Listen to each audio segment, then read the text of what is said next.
TX, signed acknowledgement of paternity. Baby born 2 weeks ago, paternity test shows it's not mine. A little background: I am married, and my wife became pregnant, and I cared for her during the pregnancy. I was also at her side for the birth. She's a doctor, and she speaks a lot about her male nursing assistant, who tells her bizarre things. He's told stories about how he's impregnated married women and dodged accountability. I never thought much more than, wow, he sounds like him, and just trusted my wife completely. So, I noticed she was acting odd about her phone in the last several months, and I haven't really been allowed to touch it. Our life wasn't exactly thriving when she became pregnant, so although it's possible I got her pregnant, absolutely conceivable, I believed it was unlikely given the strange phone things. One of the nights, I took a DNA sample from the infant. I used a well-known mail-in test and submitted 2 different samples to ensure no mistakes could be made. Since I don't want to jeopardize my marriage, both returned as the kid not being mine. Some ideas that I believe will be beneficial to me. The adultery is all too obvious. Her mother is now residing with us. Her mother is adamantly anti-cheating and adores me. She is a doctor in the region and is quite concerned about her reputation. She is also active in the church. She has no clue, as far as I can tell. I conceal the test kits in my work bag, which she never checks, and I've been keeping an eye on it. I sent them while out shopping and obtained the findings online. I still have the element of surprise on my side in this situation. My inquiries are as follows. I saw that I have 60 days to cancel the AOP. If I retract this and the divorce goes well, and I'm able to identify the true father, who I believe is the nurse, although I might be mistaken. He's the only male she appears to have a lot of exposure to and meets the criteria. Are I still at danger of having to pay child support for an 18-year-old kid who isn't mine? I assume she will want to avoid having to pay child support to me. She's a self-sufficient woman who says, I don't need no guy. But I may be mistaken, since I definitely don't know her as well as I believed. We earn about the same amount of money.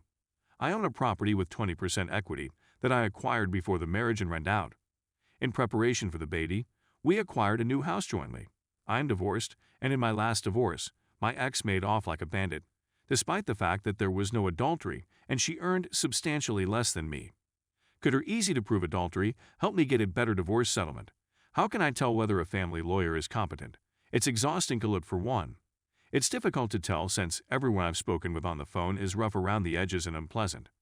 I don't mind having a tough lawyer, but I also don't want someone who intimidates me.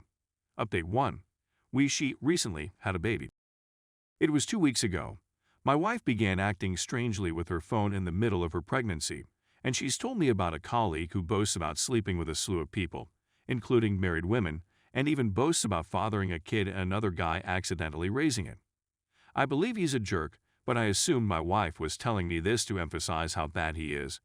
He's the only male she spends any time with except me, and he has a history of doing so I'm presuming the baby is his, but I may be mistaken. I don't really care who it is at this time.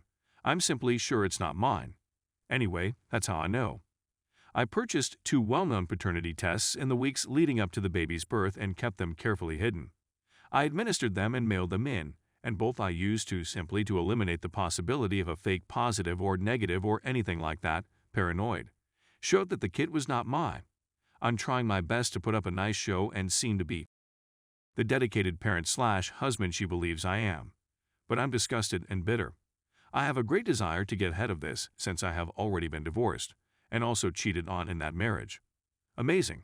I'm kind of numb to it now, and the ex-wife told everyone that I cheated on her and that she was the victim. And it turned into a huge mess where most people still don't believe me, and she told everyone that the screenshots I had proving it were photoshopped/generated, and she generated her own, as well to make it look like I was some woman who doesn't exist. It's because I believed she was a wonderful person and gave her the benefit of the doubt. Instead, she became unhappy that she had been discovered and instantly informed everyone that I had cheated instead of her, and it became her word against mine. I don't believe it will happen here, since there is a kid who established the adultery, but I'm still wary. Given the severe scenario in which I've been misled for over a year, would it be fair for me to summon both of our families and closest friends and face her with witnesses, paternity testing, divorce papers, and a packed bag? I simply want to make sure that nothing is miscommunicated to anybody. To be quite honest, I don't care whether the attendees think I'm being immature or petty. Miscommunication has already harmed my reputation, and many people I considered close friends believe I cheated on my ex when she cheated on me and would never speak to me again. Her family is nearby, so I believe she will be able to remain with them after the event, but at this point, I've had my image wrongly destroyed once in my life by a very evil individual. I don't want that to happen again, and I'd be lying if I said I didn't think her actions should be branded. Edit. I see what you mean. I'm too enraged to think clearly. More than half of those who have commented believe this is trivial, which is why I asked, and I'm going to side with those who aren't emotional wrecks right now. I intend to go with the party as usual, and as soon as the last person departs, I will pack a bag for her and the baby, as well as supply her with a printed copy of the paternity test and divorce papers. I do intend to SMS everyone who attended what happened as they left the following day, along with a photo of the paternity test. Regardless matter what Reddit thinks, I'm performing this part 100%. The family reunion is already planned at this time. I stupidly suggested this during an emotional bout. Sorry to miscommunicate that. I'll put up with it to avoid alerting her to the fact that I'm aware of it. I still want to maintain the element of surprise. I believe the wording will simply state, "It kills me to have to explain this to everyone," she says to her family and friends. I saw strange conduct in wife and began to have questions about the child's paternity. I conducted 2 paternity tests on kid, both of which revealed that she is not my child. I'm really sorry to be the bearer of the news that our family will no longer exist. I wish you all the best and hope that you will support her and the kid, since the child has nothing to do with her actions. It kills me to have to explain this to everyone. I say to my family and friends, I saw strange conduct in wife and began to have questions about the child's paternity. I conducted 2 paternity tests on kid, both of which revealed that she is not my child. I am really sorry to be the bearer of the news that our family will no longer exist. I'm okay, according to my family and friends. I simply need some time to recover, and I believe that going through the divorce will be the first step. Update 2. The unabridged version is as follows. My wife and I had a kid a few weeks ago. Prior to this, I saw suspicious conduct that was triggering in my wife as a result of my former marriage. She kept her phone away from me at all times. I understand that some people think presuming someone is cheating.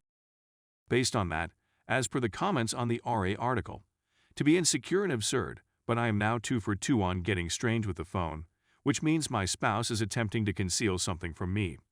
The irony of this conduct is that I do IT. Not that Snoop. If they simply played it cool and gave me the phone when I asked if I could check something up or use Google Maps, for example, when my phone is dead, I'd never know they're cheating. It's their actions around the gadget and attempts to conceal things that give them away. I am uninterested in my wife's text messages, emails, phone history, and so on. I essentially stewed on these feelings for over a year before purchasing a couple of paternity tests and running them after the baby was born. I received the findings shortly, and both showed that I'm not the father. I actually spent the whole time praying that I'm crazy, jealous, insecure, issues that can be fixed with treatment. I've never wished to be incorrect more in my life. It's devastating to seek counsel and have others dismiss my condition as fictitious. I really wanted to be a parent. When I initially heard about the baby, I was overjoyed. I'm in my late 40s and I'm at the stage where I simply want to give up on having a family. But I'm not asking for advice here, I'm searching for support. I'm feeling fairly adrift now that I've been cheated on in both of my marriages. I'm far from perfect, and I do have some flaws. I don't believe they'll ever be large enough to justify cheating. I communicate when I have an issue, which occasionally leads to fights, but I have learned to communicate effectively over time. I try not to be the jealous kind, and I don't limit my partners in any way. Me being jealous and controlling isn't going to stop a cheater from cheating. I tell everyone I've dated or married. If the individual cheats, I'll most likely find out and deal with it then. Having said that, it's difficult not to acquire some trust concerns following this.